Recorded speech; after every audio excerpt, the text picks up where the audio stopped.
المعلم، ولا نستطيع أن ننسى في هذا اليوم العظيم فضل ودور المعلم، فالمعلم هو صنع الأجيال وبعد العقول مر بالناس، وهو من يرسم لهم خريطة الطريق إلى الحق.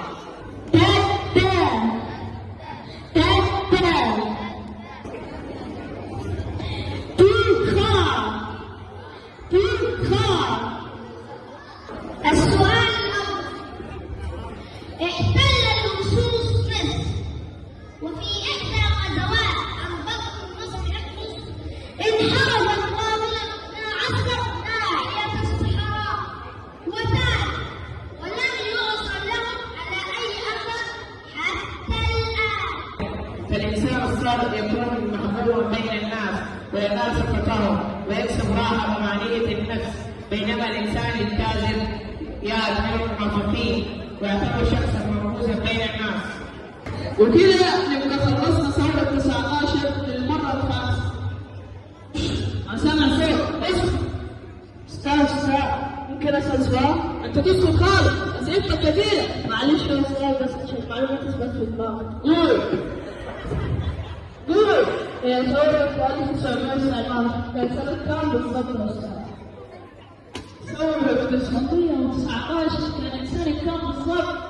أنا مش هجاوب، أخلي حد من اللي قاعدين دول يجاوبوا. قولوا ثورة 19 كانت سنة كام بالضبط؟ قول. ثورة 19 كانت 1928 لما خرجوا الإيطاليين من مصر. إيه دخل الإيطاليين بثورة 19؟ لما سموها ثورة 19 عشان قالوا بيها 19 فرد. غلط. يا أستاذ ممكن تدينا خيارات عشان الإجابة صعبة الصراحة؟ غلط. أنا عارف الإجابة يا أستاذ.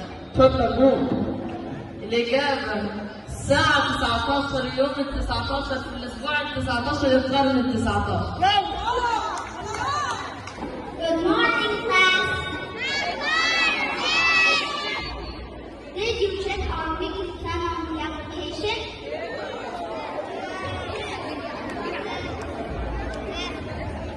Please open your books, page 30. Our session today is about... صباح الخير يا ولاد. حد مش فاهم حاجة من الدرس بتاع امبارح؟ حلينا الواجب بتاع الابلكيشن. افتحوا صفحة 15. من السهل القول بأن مصر حضارة علمت العالم، ولكن الجدير بالذكر أن المصريين القدماء هم أول من عرفوا نظام التعليم النظامي المكون من معلم طلاب المدرسة ومواد تعليمية ومواعيد الحضور والانصراف. قد استخدم المصريون القدماء أضواء البردي والأقلام المصنوعة من البوصة والحبر الأحمر والأسود لمساعدتهم على التعلم. كل عام وجميع مدرسي مدرستي بخير، يوم سعيد وذكرى أسعد. شكرا لكم. وأكون منشغلا بشرحي غارقا في الدرس لا أدري سواه قليلا، مستخدما طرق الحوار وتارة ألهم سؤالا مفيدا والتعليم، فأسأل الطلاب عن مضمونه وأقول قد يشفي الجواب غنيا. معلمتي.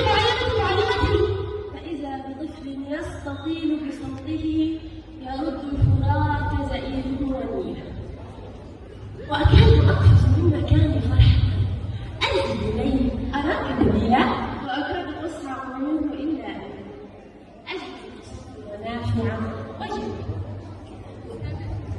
معلمتي أجد. إنه يفضل لي القناة السيئة